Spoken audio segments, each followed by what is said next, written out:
Hi guys, ডাটাটা চিকন চিকন কিন্তু খাইতে ভালো হইব।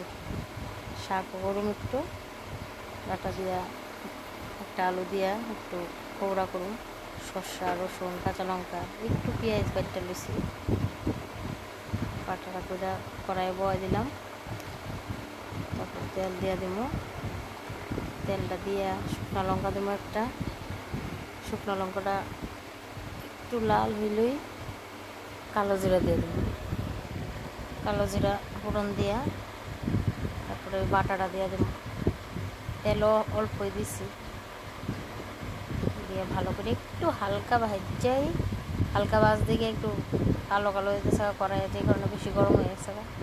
দিয়ে দিলাম ডাটা আলু একসাথে, হলুদ দিয়ে দেবো, একটু লবণ দিয়ে দেবো, লবণ দিয়া ঢাইকা দেবো ভালো করে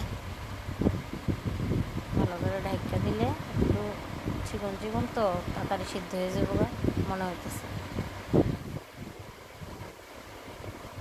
ঢাইকা দিলাম, মোটামুটি আমার হয়ে যেতেছে আর একটু সিদ্ধ হইলেই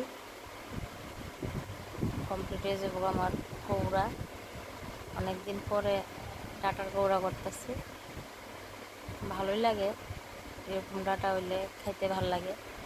কমপ্লিট আমার ডাটা আলুর কৌড়া।